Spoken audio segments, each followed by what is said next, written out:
वो माननीय विधायक आपने के उठाया है और सरकार इस पर गंभीरता से विचार कर रही है और करेगी। हमको ऐसा लगता है कि करेगी। इस वित्तीय वर्ष में आ जाएगा।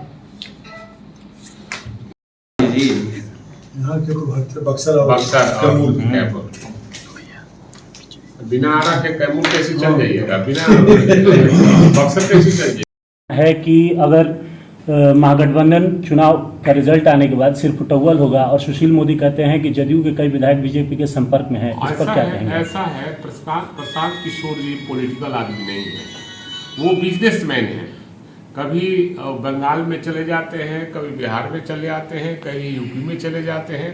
प्रशांत किशोर का बिहार में चाहे देश में कहीं वजूद नहीं है, उनकी बातों पर हम लोग गौर भी नहीं करते।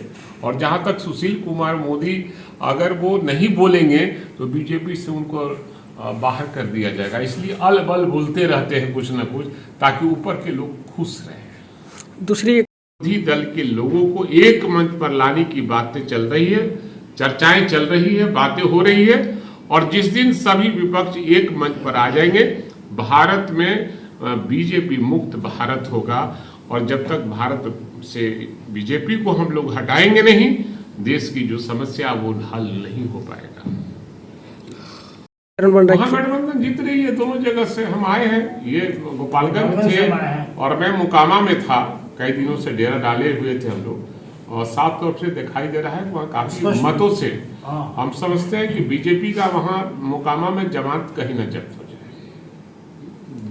महंगाई की बात की, उत्तर प्रदेश में चले जाए, इसकी गद्दी पर बैठे हैं। जिस तरह देश में गजनी आया था राज करने के लिए, हिंदुस्तान के लोगों को लगा कि राज करने आ रहा है, लेकिन राज करने नहीं आया था, वो लूटने आया था और यहाँ की सारी संपत्तियों को लूट कर और ले चला गया वो। उसी तरह ये बीजेपी के लोग हैं जो देश की संपत्ति को बेच रहे हैं, जो बनाया हुआ है हमारे पूर्वजों का संपत्ति, चाहे वो रेल हो, हवाई जहाज हो, ये सारे चीजों को ये बेच रही है एक पूंजीपतियों के हाथों, क्योंकि देश आर्थिक रूप से गुलाम होता नजर आ रहा है।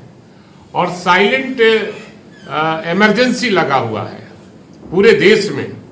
आप पत्रकार हैं, आप हमारे भाई हैं, आप भी एक चैनल में, मीडिया में आप नौकरी करते हैं, लेकिन आपके मन में भी बात आती होगी रात में कि ये चैनल वाले हमसे क्या करवाते हैं, क्योंकि चैनल सारे पूंजीपतियों का चैनल है और वो केंद्र सरकार जो कहती है वही चैनल वो काम करती है। बहुत सी बातें आप भेजेंगे लेकिन वो चलाएगा नहीं, आप चाहेंगे चलावाना लेकिन वो चला नहीं पाएगा। इसलिए हम 4 स्तंभ है, जिसमें चौथा स्तंभ आप ही लोग पत्रकार हैं। और जब आपका स्तंभ टूट जाएगा तो हम समझते हैं कि सारा स्तंभ खत्म हो जाएगा। इसलिए देश की स्थिति बड़ी खराब स्थिति से गुजर रहा है।